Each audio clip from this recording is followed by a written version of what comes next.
Hello and welcome back to Redwood Acres. Today we're going to do another vehicle emergency kits video. This one's going to be focused in on a emergency or a jump start pack is what I like to call them. This is the Viking Jump Starter according to Harbor Freight. This is their brand.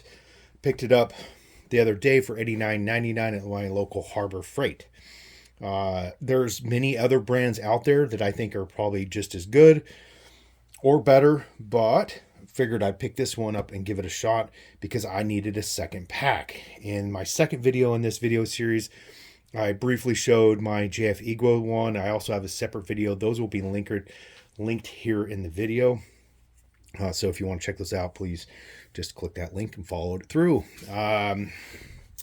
But I'm a believer now, as I'm improving some of my emergency kits, I figured it was time to kind of go back through what I have in each vehicle and relook at what's important or what I should change out or replace and improve. And this is one of them. I have plenty of sets of jumper cables. So in each vehicle, we have jumper cables. However, not every situation will jumper cables help. You need a jump vehicle for that. So if you're somewhere where that's not available to you, you need something like this to be able to jumpstart your vehicle. Also, they have other features that are beneficial in emergency situations. Okay, so let's discuss the specs here real quick. So it's got a 12 volt, 12,000 milliamp LiFePO 4 or lithium iron phosphate battery. Those are the better of the lithium style batteries. They tend to, holds charge for 70% charge for after 2 years. However, I'll talk that here in a second. And has 5 times more the cycle life than the other style of lithium, these lithium packs. So, and I think they're lighter if I remember correctly. You have a 12 volt DC, 6 amp output barrel plug. We'll show you that plug and accessory cable that comes with, and then a USB 5 volt at 2 amps, right? So those are right here. You've got this, which comes with, it has this barrel style connector and a 12 volt style plug. You can build your own cables for other accessories if you need to. And then a USB-A 5 volt 2 amp, which is nice because it'll take advantage of, most phones now have the rapid charge feature, and at that amperage you should be able to do. And this is the internal or the charge connector right here. It comes with a wall adapter style to plug into your normal household power. Plugs in here, charges it. So there is a note I'll show you here in the beginning, has a sticker over this area to charge this thing completely before any use. It also has that same warning label right here, to charge every 30 days. I have some other lithium products that say the same thing, or that have a lithium battery in them.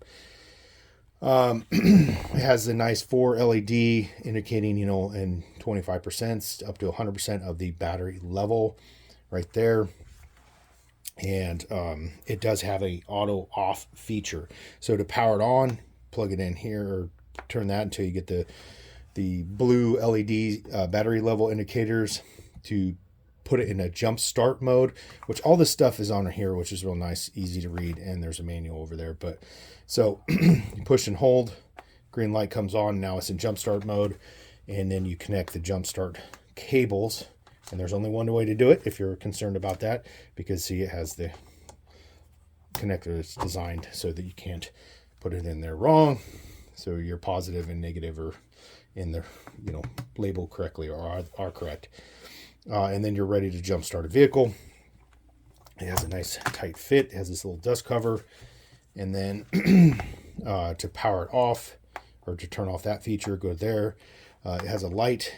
For one push gets you just a normal flashlight mode.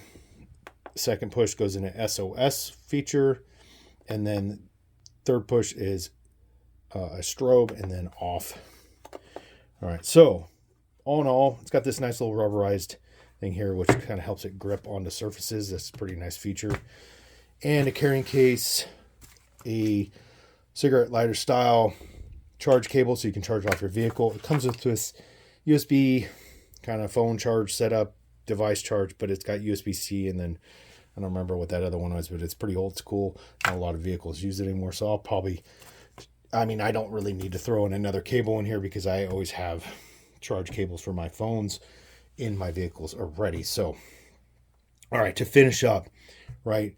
Yes, you know, in today's day and age, if you're operating in and around cities, areas where it's easy to make a phone call to get roadside assistance or call a friend or whatever, it's not as big of a deal to have to be able to self-recover, right?